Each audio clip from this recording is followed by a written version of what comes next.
programme AgriJeunes au ministère de l'Agriculture a commencé il y a à peu près 2 ans et couvre près de 50 millions de dollars.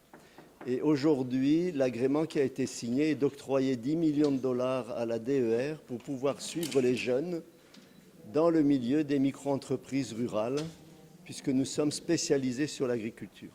Le FIDA, en effet, est un organisme mondial qui travaille avec la petite agriculture familiale et nous démontrons par toutes ces actions que l'agriculture est quelque chose de rentable.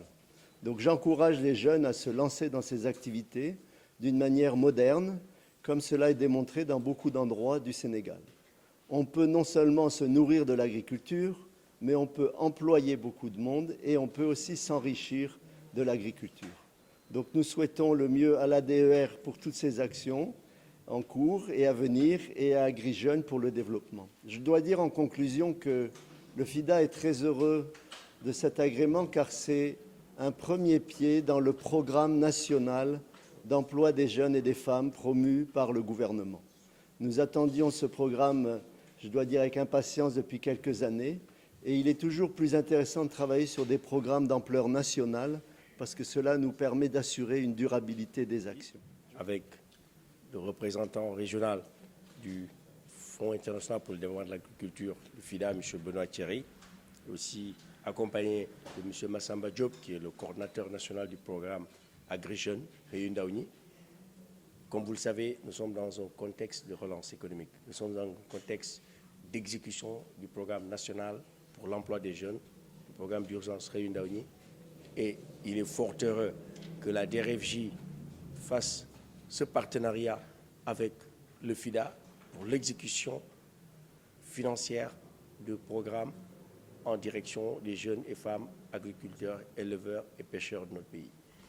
C'est important dans la mesure où la DRFJ a été consacrée par le chef de l'État, le président Macky Sall, guichet unique pour le financement des entrepreneurs. Et ce volet qu'on fait aujourd'hui est une étape primordiale et qui rejoint le partenariat déjà existant avec la Banque africaine de développement et l'Agence française de développement pour un programme de 150 millions d'euros, toujours dans le cadre du projet d'appui et de valorisation des initiatives entrepreneuriales. Les deux projets travailleront ensemble, main dans la main, et une composante aussi du Proval rejoindra le programme et nous l'espérons d'ici 2 ans pour avoir des dizaines de milliers d'emplois, notamment en milieu rural, comme l'a dit Benoît tout à l'heure, pour propulser l'émergence à travers nos zones rurales. Le projet d'appui à l'insertion des jeunes ruraux est un projet du gouvernement du Sénégal, exécuté avec l'appui financier du FIDA et qui est placé sous la tutelle du ministère de l'Agriculture et de l'Équipement rural. Le projet n'intervient que dans 8 régions, qui sont les régions de Thiès, de Louga, de Diourbel, de Kaolack, de Fatick, de Kaffrine, de Ziguinchor et de Sédhiou. Et dans ces 8 régions, nous devons accompagner aujourd'hui et orienter près de 150 000 jeunes ruraux. Et 50 000 parmi ces 150 000 seront orientés vers les dispositifs d'appui du projet. N'est-ce pas? Donc c'est pour les jeunes ruraux. Donc c'est des jeunes entre 15 et 35 ans et la moitié doivent être des femmes. Donc ça aussi c'est une obligation de résultat pour le projet.